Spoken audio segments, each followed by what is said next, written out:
and through speculation. That all the world is drowned in riba, and Allah knows best. Bismillahir Rahmanir Rahim. Respected Sheikh Mufti Taqi Usmani, we're very honored with a visit here to Moscow, and ahlan wa sahlan, welcome.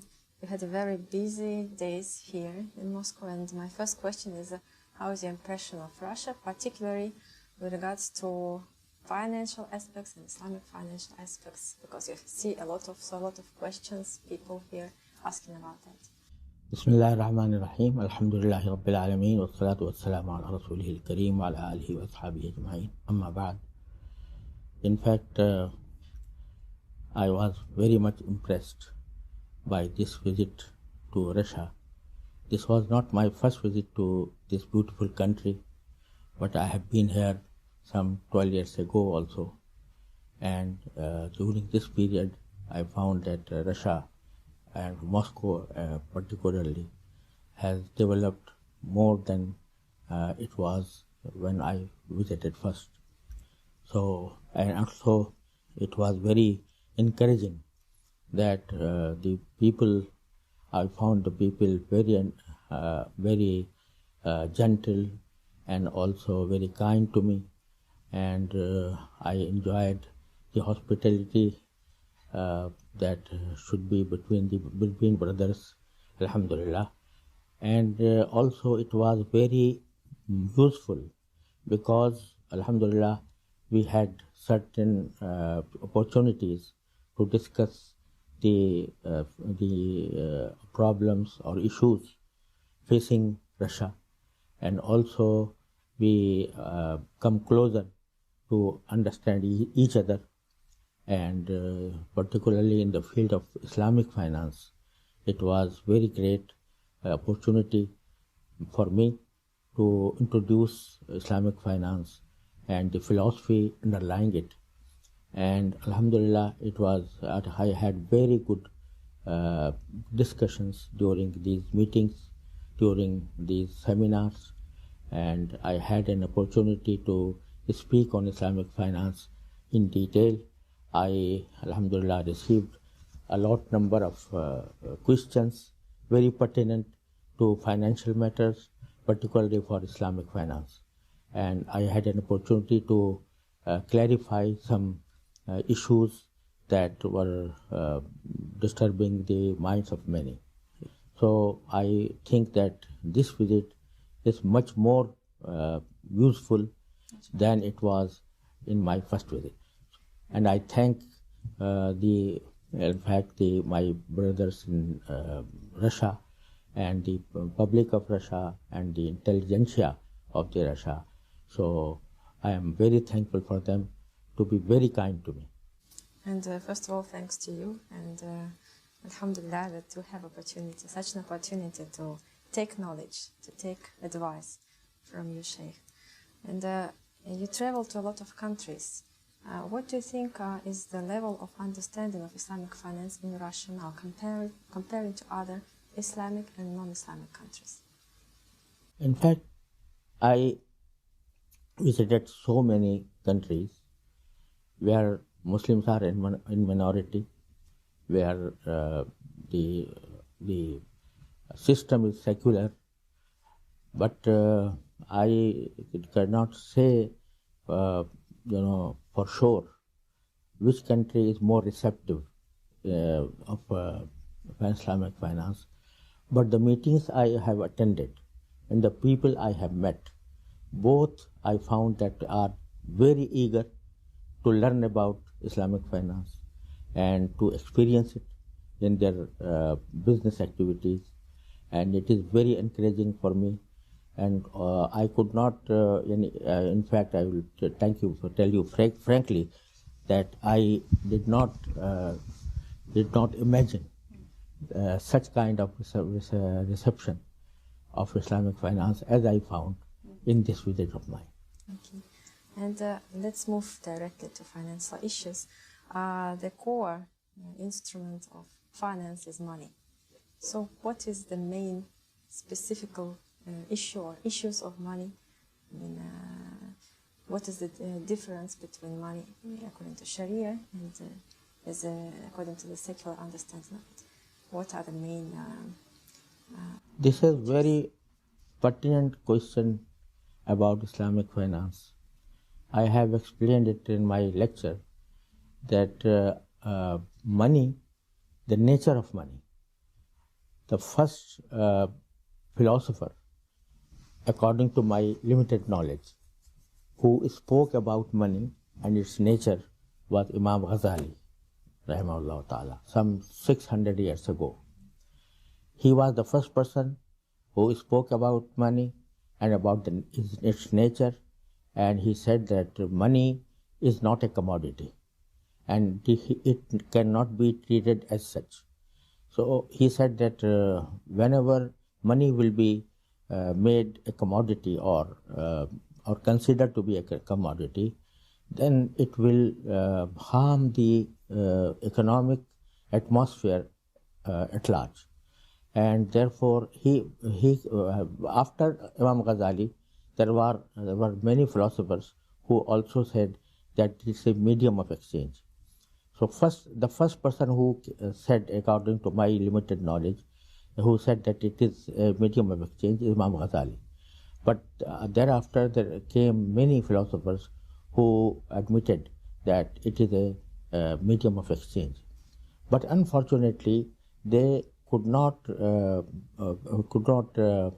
further to reach the logical consequence or logical result of this principle that it is a medium of exchange, because many people wanted to take money as a thing which can be traded in. And for that purpose, the main obstacle was that in all religions, including Judaism, Christianity, Islam, in every religion, the riba, that is interest, was prohibited. So at the very beginning, they tried to interpret money or interpret riba or interest as to make it a commodity in the sense that it may be traded in.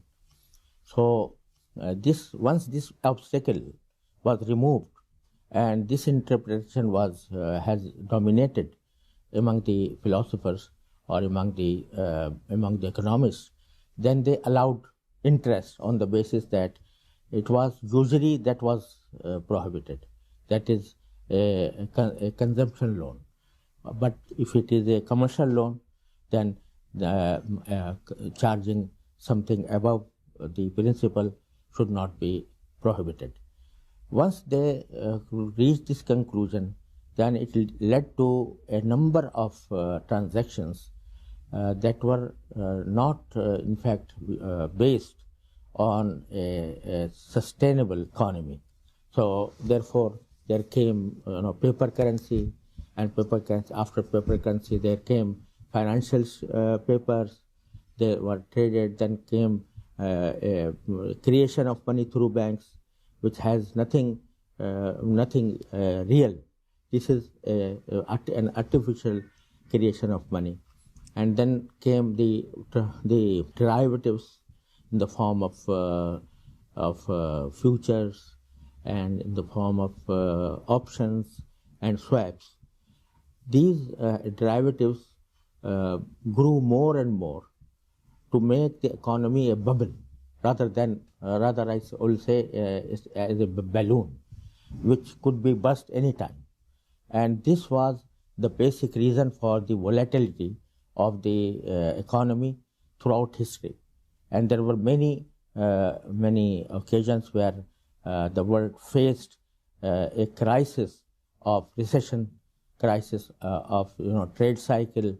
So, and lastly in 2008, it was the biggest crisis that was faced by the world. At that point of time, they admitted that our basic system of economy is faulty and it should be reformed.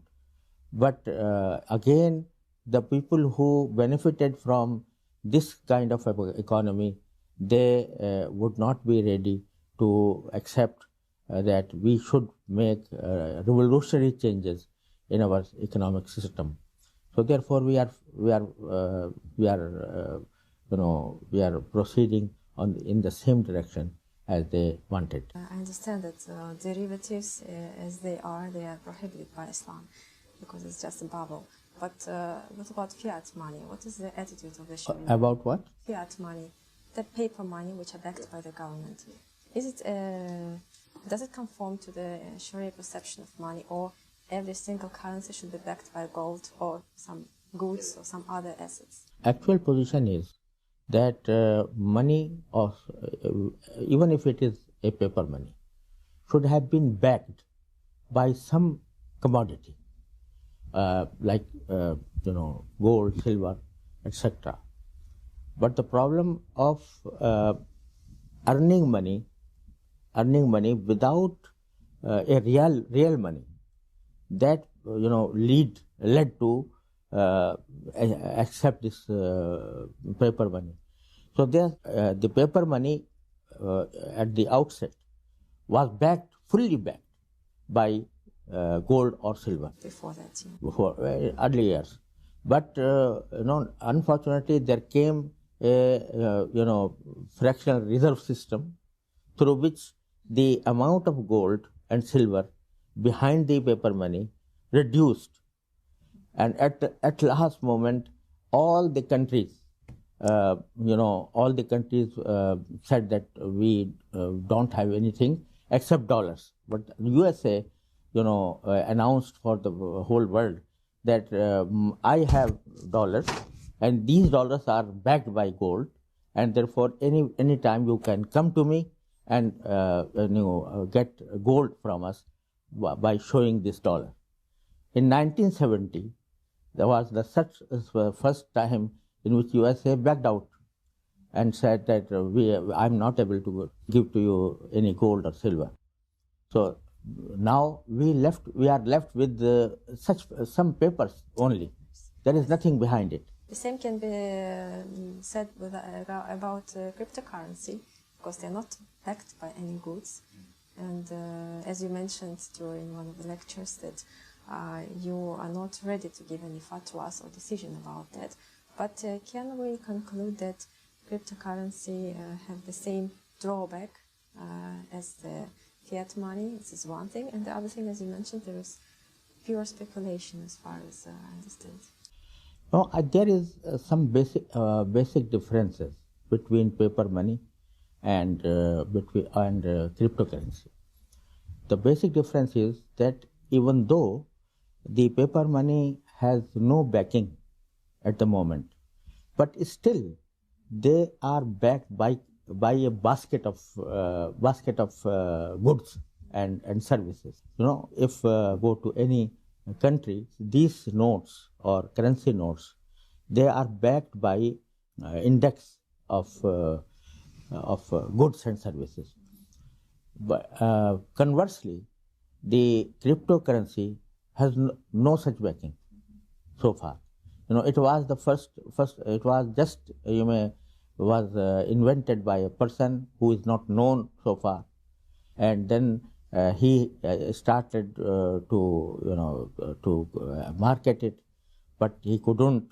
The first transaction that he undertook was to buy a pizza through this type of currency. So then speculators came in, and they raised. At that point of time, I think it was hundreds of cryptocurrency for $1. Now came the speculators, and now it raised the price of these Bitcoin large amount, and so it goes up, goes down through speculation. Therefore, this is the basic difference between paper money and cryptocurrency. So to sum it up, about the problems in the financial system, in the currency system of currency, we can say that the globe now is standing on the edge of a financial crisis, which can arise anytime because of the reasons you mentioned. So, do you see any solution to this threat, and what can be done to overcome it? Is there anything can be done, or it's just a matter of time that the crisis will? You know, the basic solution is, according to me, and Allah knows best, that we should go back to treat money as a medium of exchange, except in the cross-border transactions. In cross-border transactions, we need to have to exchange some currencies with other currencies. So we should limit the exchange of currencies to the cross-border transactions only. But if you analyze the present situation, is that the money or the currencies are sold and bought by speculators, and a very tiny percentage of these transactions is for the trade purpose. Otherwise, it is just a speculation. Yes, but it refers not only to the currency, but to the shares also, and even to commodities, to a lot of kinds, like we speak about grain. Yes. The same, the speculation is everywhere. Yeah. So this speculation is the basic cause of this crisis, and therefore, from Sharia point of view, if I speak from Sharia point of view, stocks should be traded in, no problem, but there should not be short sales. There should not be short sales in the sense that you sell something you don't own. So this is prohibited from Sharia point of view. So if we restrict our stock exchange transactions without short selling, then the problem can be solved for that purpose. As far as the studies to speak about shares, IOFI Sharia standards, and you are heading the Sharia Council of IOFI, set up certain criteria for shares to enable Muslims or other investors to invest according to the Sharia, and those criteria involve some part of prohibited income, like up to 5% of prohibited income and up to 30% of interest-based loans on the total market value of the company, and some other criteria. There are actually two questions regarding that. The first is why is this compromise? Because there is a part of prohibition in the company. It exists. And the second one, if we speak about Russia, and if we screen the companies which are at the stock exchange, we cannot find even companies which comply to those criteria, because the amount of debt of these companies is huge, much more, In fact, as you rightly said, this is a compromise. It's not an ideal situation. It is a compromise. This compromise is based on necessity, not as a principle. As a principle, even 5% should not be taken. But there is necessity in the sense that the whole world is the business of the whole world is through the companies. So if we prohibit purchasing any kind of stock, then the people will be without any particular type in which they could invest according to Sharia. For that purpose, this compromise was made. So, but the ideal is not an ideal situation. Now, once this is a compromise, So this compromise, based on necessity, based on real need, it may vary from country to country. This is this may vary from country to country. Therefore, there are some countries in which not 30%, but also in some cases 40% was allowed. So it's a matter of local fatwa, something like that. And speaking about investment, a lot of Muslims in Russia are asking, what is the best way to invest? They have some funds, maybe smaller or bigger funds, what is the best way to invest, where to invest? Because we speak about stock market, but is it the best way? I'm not fully aware of the tools or the channels in which the money could be invested. But I feel that if there are some funds, there are some investment companies. I heard about some companies that have been established in Russia, Islamic investment companies. Today I think we met some people from Kazan who have such kind of companies. Yeah, in also Dagestan, investment companies should be used for investment. And if the stocks are analyzed, there was a time when even US, you or any other country, you could hardly find a company in which a halal investment may be done. Those criteria. Yeah. So, but when we started Dow Jones Islamic Index, then the number of companies, increased, and many companies, made themselves to comply with these one and gradually the number of index was raised. So similarly, I think if one analyzes the stocks of Russia in Russia, then it may be that this index an index could be created in which the Muslim could invest. Okay. And there is such an activity as purchasing of debts, especially when we speak about bankrupt companies. What does the Sharia say about it? There is usually an auction, yes, going on, and people raise their hands for what price they're going to buy the debts of the company. So debts, yes. The company is bankrupt. Company is bankrupt, yeah. But still the bankrupt company has some assets. Yes, and those assets and the assets of the company and the debts of the company are being brought on the auction. So, is it allowed to go and take it cheaper than on the market? They usually, so all the assets of the company are sold out cheaper than the market price. The matter depends on the liquidator. Mm-hmm. The liquidator should be very fair to the company and to the purchasers. The problem is it's not in practice. It is not always so. The liquidators not usually follow the market price. No, market price. In fact, market price, as you know, does not reflect the real value of the company, real value of the assets. So therefore, market value by and large is an artificial value because of speculations, because of certain factors that make it very artificial.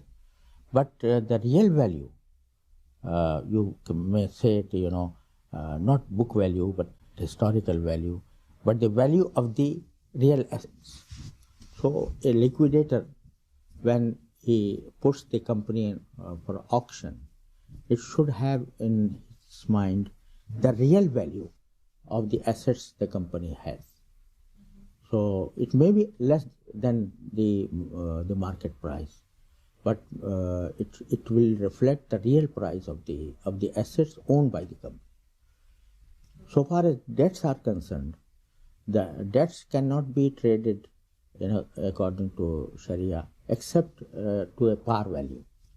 But in case the debts, there are real assets and debts both, then there is a principle in Sharia that they are not really the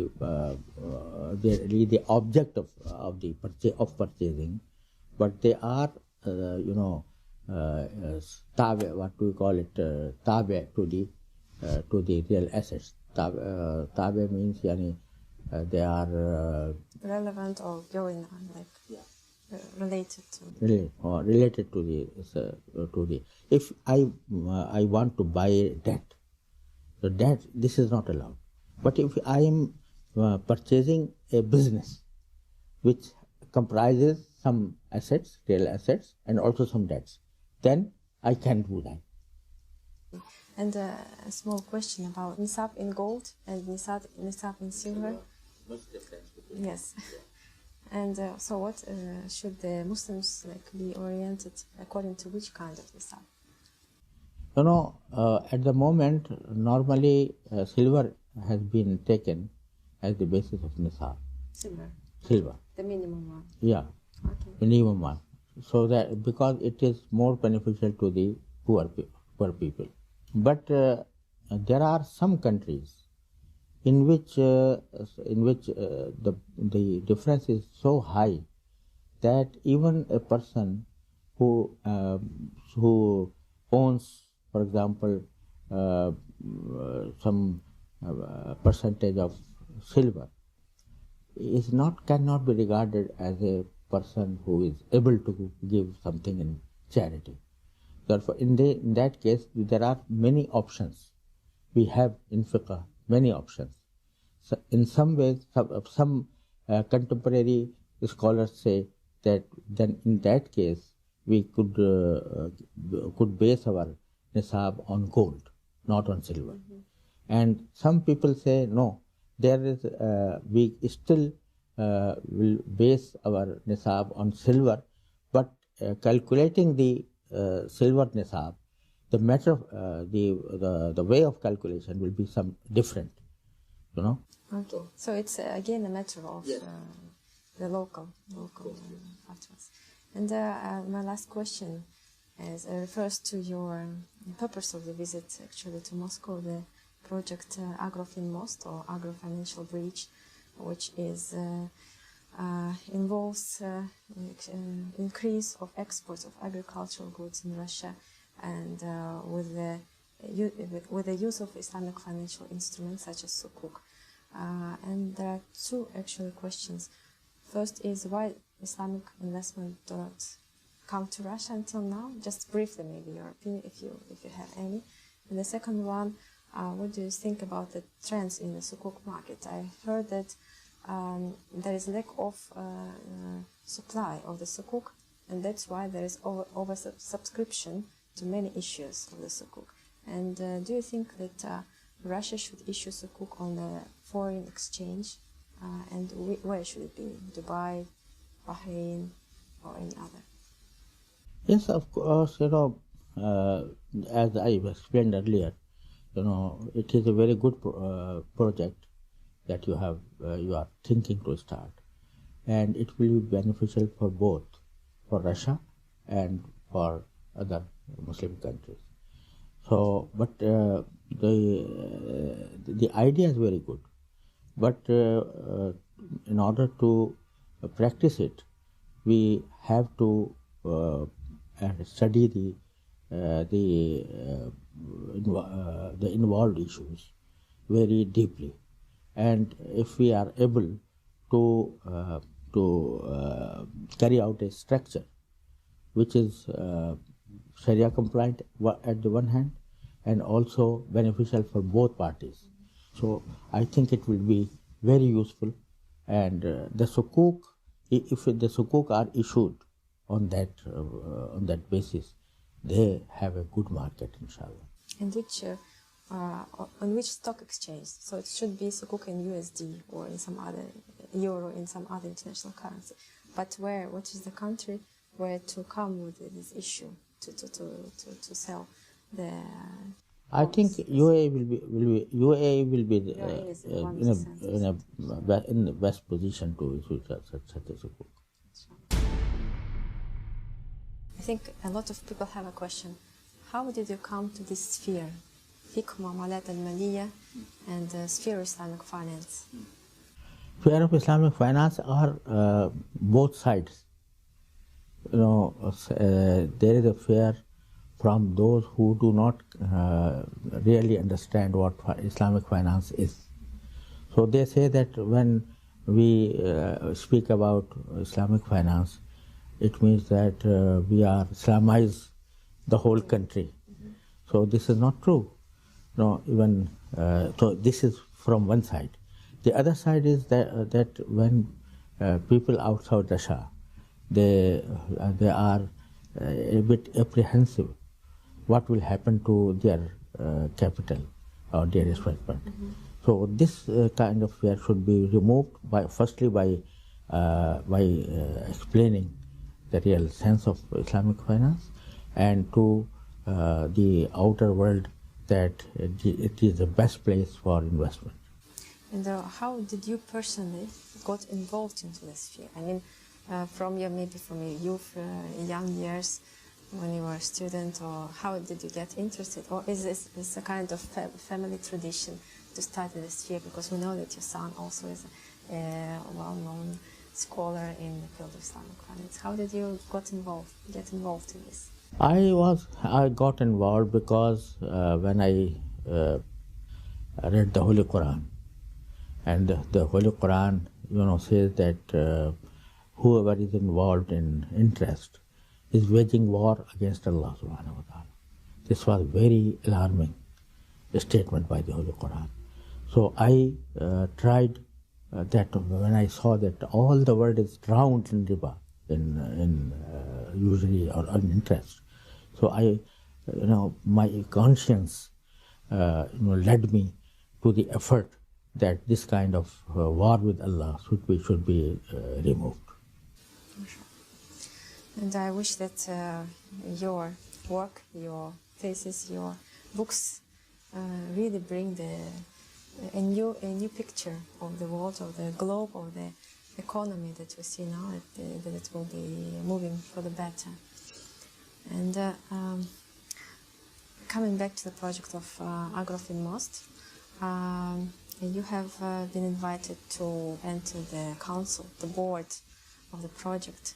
And which kind of advice can you give, like step by step, or what are the main important points the project team should focus on to succeed? I think first of all they they make an effort to reach a better structure for issuing sukuk, and it will be required two things. One is help from Sharia scholars, and the second is to the experience of the professional persons. Sheikh, thank you very much. JazakAllah khairan for your time, for your profound answers, for your visit, and we hope that this is your first visit in a series of visits to Russia, and we'll see you again and again and have opportunities to share. Let me explain to you. Ask that whether the people will be interested in the investment in Russia. There was a kind of fear so far, investing in trust. lack of trust and some kind of fear. But you are in Russia's present open policy that will remove this fear, inshallah. So as far as you go on that line, to be open for all the world, for the whole world. So I think this obstacle may be removed, inshallah. Inshallah. Thank you.